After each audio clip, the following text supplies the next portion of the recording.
जवन दहेज के पैसा नैहर से मंगवाई बहो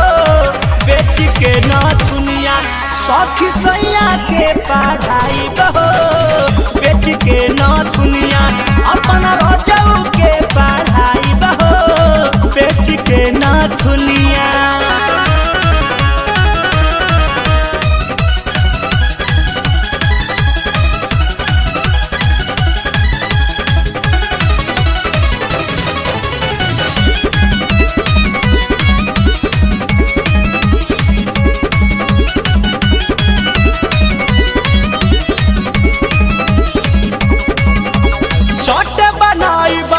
झट भेजब कॉलेज में बाहर न जाए दे हम कमाए सैया के कमे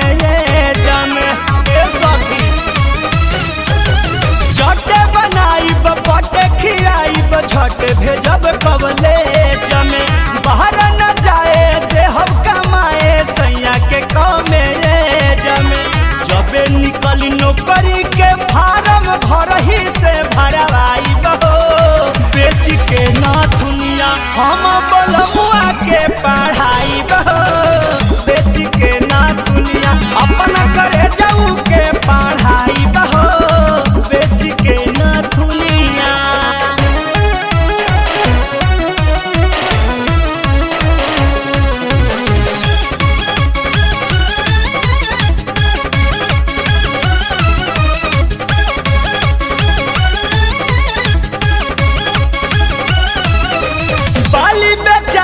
चाहे रखाई छागल झुमकार हो करी है नौकरी ढोवाई न टोकरी है बजीद हमार हो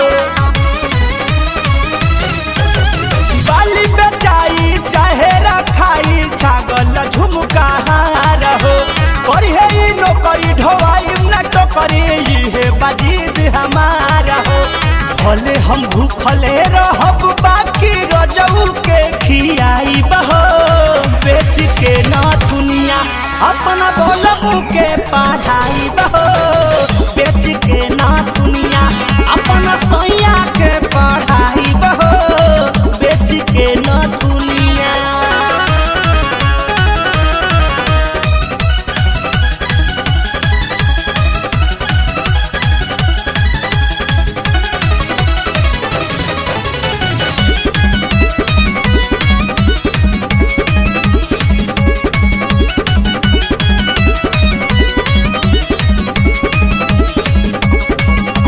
नैहर में निमन पैनी कमाई पैनी हम सुनर सजानावा नीरज के कहल ये सखी लहल यही से खुश बटे मानावा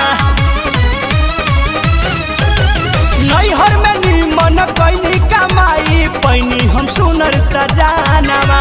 दशरथ के कहल ये सखी लहल यही से खुश बटे मानावा अरुण बिहारी परम धैसन दुल्हा हम ना पाई बहो बेच के ना दुनिया सैया शंकर के पढ़ाई बहो बेच के ना दुनिया बबलू रजऊ के पढ़ाई बहो बेच के ना दुनिया बाकी बजवन दहेज के पैसा नैहर से मंगवाई बहो बेच के ना दुनिया अपना सैया के पढ़ाई बहो बेच के